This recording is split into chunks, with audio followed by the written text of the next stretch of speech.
Hello ಸ್ನೇಹಿತರೆ, ಎಲ್ಲರಿಗೂ ನಮಸ್ಕಾರ. ಇವತ್ತು ನೀವೊಂದು ವಿಡಿಯೋದಲ್ಲಿ PUC ಮುಗಿದ ನಂತರ ಯಾವ ಒಂದು ಕೋರ್ಸನ್ನು ಆಯ್ಕೆ ಮಾಡಿಕೊಳ್ಳಬೇಕು ಎಂಬ ಗೊಂದಲ ಎಲ್ಲ ವಿದ್ಯಾರ್ಥಿಗಳಿಗೆ ಕಾಡುತ್ತಿದೆ.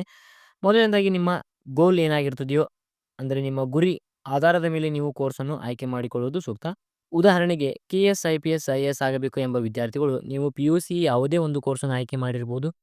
ಡಿಗ್ರಿಗೆ ಬಂದಮೇಲೆ BA ಪದವಿಯನ್ನು ಆಯ್ಕೆ ಮಾಡಿಕೊಂಡು BA ಮುಗಿದ ನಂತರ UPSCಯನ್ನು ಓದೋದು ಉತ್ತಮವಾಗಿದೆ. ಹಾಗಾಗಿ ನೀವು ಯಾವುದೇ ಒಂದು ಬ್ಯಾಂಕಿಂಗಲ್ಲಿ ಯಾವುದೇ ಒಂದು ಕಂಪನಿ ಅಥವಾ ಬಿಸ್ನೆಸ್ ಮ್ಯಾನ್ ಆಗಲು ಬಯಸಿದ್ದರೆ ಬಿಕಾಮನ್ನು ಆಯ್ಕೆ ಮಾಡಿಕೊಂಡು ಓದುವುದು ಉತ್ತಮವಾಗಿದೆ. ಹಾಗಾಗಿ ಸರಿಯಾದ ಒಂದು ಗುರಿಯನ್ನು ನೀವು ಹೊಂದಿ ಅದಕ್ಕೆ ಏನು ಮಾಡಬೇಕು, ಅದಕ್ಕೆ ಯಾವ ಒಂದು ಕೋರ್ಸನ್ನು ಆಯ್ಕೆ ಮಾಡಿಕೊಳ್ಳಬೇಕು ಅನ್ನುವುದು ನೀವು ಅರಿತುಕೊಂಡು ಅದರ ಬಗ್ಗೆ ಗಮನ ಕೊಡಬೇಕು.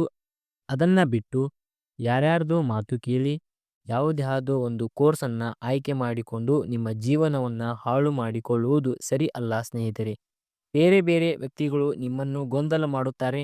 ಫಸ್ಟ್ ನಿಮಗೆ ಯಾವ ಒಂದು ಕೆಲಸದ ಮೇಲೆ ಆಸಕ್ತಿ ಇದೆ ಎಂಬುದನ್ನು ನೀವು ಅರಿತುಕೊಂಡು ನಿಮ್ಮನ್ನು ನೀವೇ ಪ್ರಶ್ನಿಸಿಕೊಳ್ಳಿ.